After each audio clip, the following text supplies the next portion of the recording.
Assalamualaikum warahmatullahi wabarakatuh. Di dalam kehidupan ini, seringkali kita merasakan sedih, penat, bahkan bingung dalam menghadapi masalah kita sehari-hari. Namun, di tengah ujian itu, ada tempat terbaik kita untuk mengadu, yaitu kepada Allah Subhanahu wa Ta'ala. Halo sahabat mahasiswa, kembali lagi dengan saya Ramadanti Nurhaliza di acara talk show Religi Booster. Pada kesempatan yang berkah ini, kita akan membahas tema yang sangat relevan di tengah mahasiswa, yaitu curhat kepada Allah.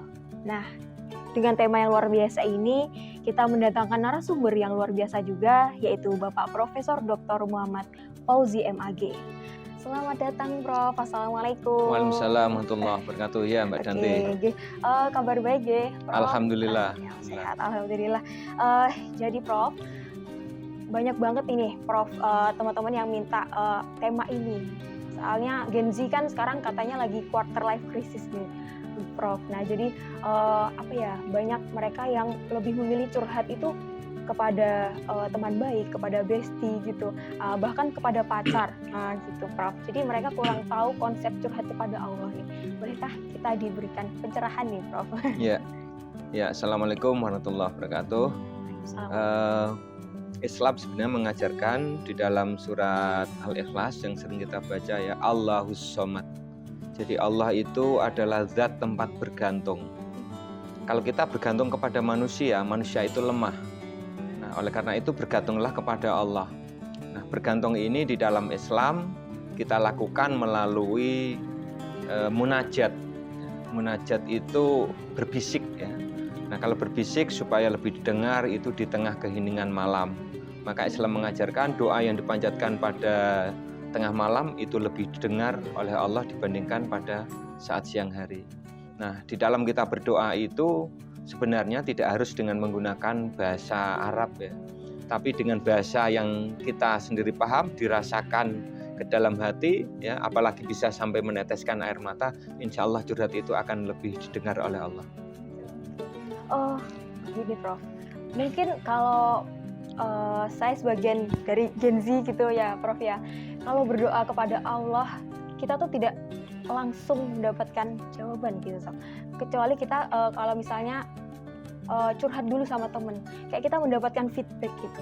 Sedangkan mungkin kalau curhat kepada Allah, entah itu tersirat ataupun langsung terjadi, itu tuh kan masih jarang ya, Prof, ya. Maksudnya kita tidak langsung mendapatkan feedback gitu. Nah, itu bagaimana, Prof? Saya juga Gen Z, ya, tapi triple Gen Z. Oh. Ya, jawaban dari Tuhan Allah itu kan tidak bisa kita ukur dengan sesuatu yang mesti konkret gitu, ya. Misalnya setelah seorang hamba itu curhat, remaja curhat, dia di tengah keheningan malam menyampaikan keluh kesahnya, kemudian dirasakan dalam hati, kemudian hatinya merasa tenang, itu adalah jawaban dari Allah. Jadi tidak kemudian harus diukur dengan sesuatu yang materialistik, kelihatan wujudnya itu. Jadi ketenangan batin yang asalnya hidupnya gelisah, kemerungsung gitu, ya, kemudian dia mendapatkan ketenangan, itu sebagai suatu jawaban sebenarnya atas doa yang dia panjatkan melalui munajat itu. Maka zikir, ya, zikir dalam Islam itu kan artinya mengingat Allah, ya. Ala bidzikrillahi tatmainnul qulub. Ingat dengan zikir itu hati menjadi tenang. Nah, orang yang zikir melafalkan kalimah-kalimah yang baik, kemudian dia rasakan makna itu di dalam hatinya, kemudian setelah itu persoalan hidup yang dia jalani menjadi tenang, itu adalah jawaban bahwa doa dan zikirnya didengar oleh Allah. Insya Allah, gitu ya teman-teman, ya. Jadi jangan lupa buat curhat dulu kepada Allah sebelum, kalau curhat sama bestie nanti diaduin orangnya loh.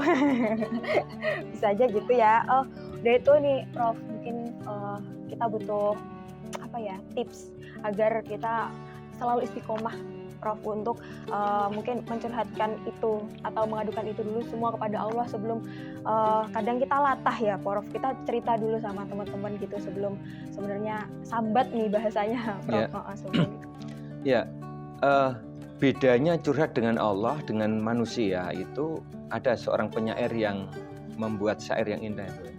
Wallahu yaghdabu in tarakta su'alahu wa bunayyu adama khina yus'alu yaghdabu. Allah itu kalau semakin dicurhati, itu semakin cinta kepada hambanya. Sebaliknya, kalau seorang hamba tidak mau curhat kepada Allah, Allah itu dalam tanda petik semakin amarah. Sebaliknya manusia, semakin kita curhatin, semakin sering, itu dia semakin marah. Nah ini bedanya. Jadi kalau semakin curhat kepada Allah, Allah semakin cinta kepada hambanya. Tapi kalau manusia, sering kita curhatin, maka dia semakin bosan dan semakin marah. Maka curhat kepada Allah ini sebagai solusi yang sangat baik, khususnya untuk Gen Z yang mengalami problematika apapun dalam kehidupan itu. Siap. Nah ini teman-teman seperti itu ya tadi. Siapa yang masih suka sering curhat sama temannya dulu sebelum curhat sama Allah? Kan kita kan dalam satu hari 5 kali sholat ya, Prof ya. Mungkin di situ kan bisa langsung curhat sama Allah kalau misalnya habis kejadian sesuatu yang kurang mengenakan mungkin gitu ya, Prof ya. Ya, itulah sholat itu maknanya zikir ya. Jadi curhat yang paling efektif itu ya pada saat sholat, khususnya pada saat sujud, khusus lagi pada saat sujud terakhir. Nah, apalagi itu kalau dilakukan dalam di tengah keheningan malam melalui sholat-sholat sunnah tahajud ya. Di saat itu mereka orang yang sholat curhat di dalam hatinya, ditumpahkan air matanya, meneteskan air mata, insya Allah akan ketenangan akan dia dapatkan pasti. Masya Allah sekali. Kadang malah kita ini ya Prof, malah lebih mempercayai teman-teman seperti itu ya Prof. Padahal itu sebenarnya sedikit salah kaprah ya teman-teman. Ya itu tadi yang saya katakan, manusia itu rapuh ya, kalau kita bergantung kepada yang rapuh tentu salah. Maka Allahus Somad, Allah tempat bergantung. Ya. Itu ya teman-teman ya, di reminder buat kita semua. Oke, tadi itu sudah kita mendengarkan tipsnya ya agar kita selalu istiqomah curhat kepada Allah. Nah, ada nggak sih Prof mungkin kata-kata buat teman-teman yang lain agar lebih meningkatkan kepercayaan dia kepada Allah untuk seluruh masalah hidupnya gitu? Ya, kita diingatkan dalam sebuah ayat wala tayasu mir rauhillah. Jangan sampai putus asa dari kasih sayang Allah.